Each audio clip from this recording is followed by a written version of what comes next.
Morning masters. మనం ఈ series of ఆడియోస్లో హనుమంతులు వారు బోధించిన ఇమ్మోర్టల్ టాక్స్లోని స్ట్రింగ్స్ ఆఫ్ టైం గురించి మనం తెలుసుకుంటున్నాం. నిన్న ఎక్కడైతే ఆపుకున్నామో అక్కడి నుంచి మళ్ళీ కంటిన్యూ చేసుకుందాం. ఒక ఆత్మ యొక్క ప్రయాణంలో 7 టీతీగల నుంచి 14 టీతీగల వరకు చాలా స్మూత్గా జర్నీ అనేది జరుగుతుంది. ఇదంతా కూడా నమ్మక వ్యవస్థపై ఆధారపడి ఉంటుంది. ఒకానొక ఆత్మ 14 టీ స్ట్రింగ్స్ పొందటానికి ఎన్నో జన్మలు తీసుకుంటుంది. మనం ఇప్పుడు కథలోకి వస్తే, హనుమంతుల వారు ఇంత జ్ఞానాన్ని ఎందుకు బోధించారంటే, చంద్రకి 13 టీ స్ట్రింగ్స్ ఉన్నాయి.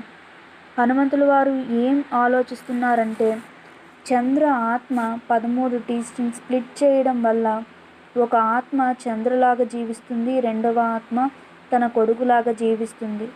ఈ విషయాన్ని కాలాకి, సమయపు దేవుడైన కాలాకి వివరించారు.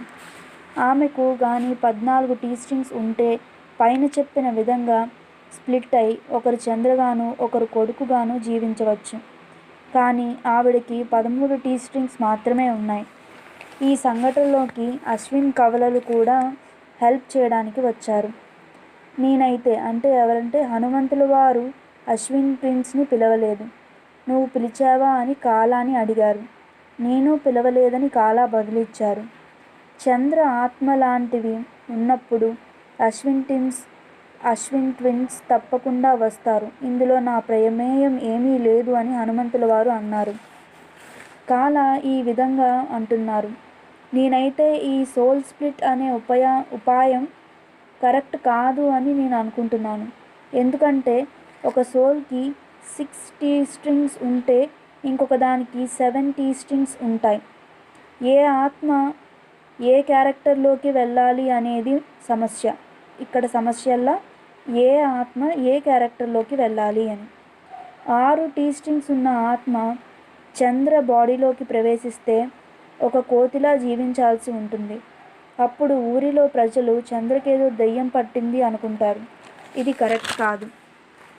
అదే 6 టీ స్ట్రింగ్స్ ఉన్న ఆత్మ చంద్ర కొడుకులోకి ప్రవేశిస్తే మానసికంగా ఎదగని ఒక మనిషిలా జీవితాంతం జీవించాల్సి వస్తుంది అతని కొడుకు. ఇది కూడా కరెక్ట్ కాదు. పైన చెప్పిన విషయం నాకు అర్థమైంది కాలా అని హనుమంతుల వారు బదులిచ్చారు.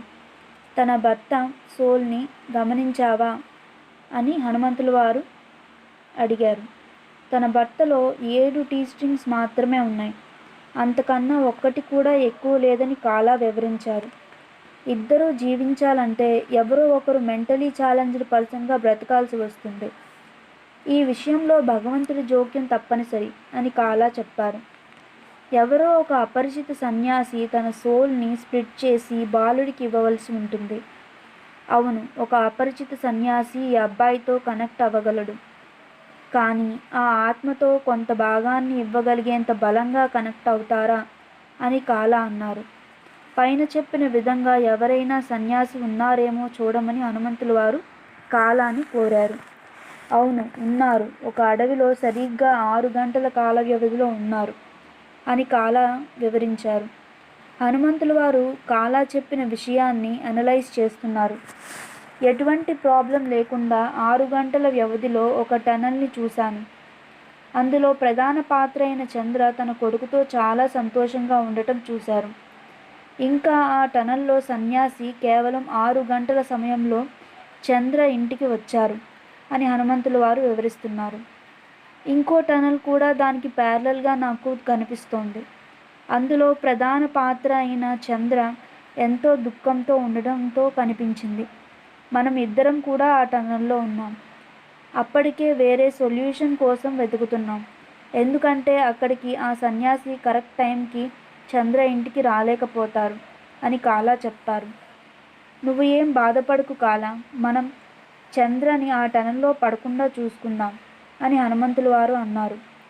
సన్యాసి తన ధ్యానంలో ఉండగా ఒక పూర్తిగా క్లారిటీ లేని ఒక ఆలోచన ఉద్భవిస్తుంది.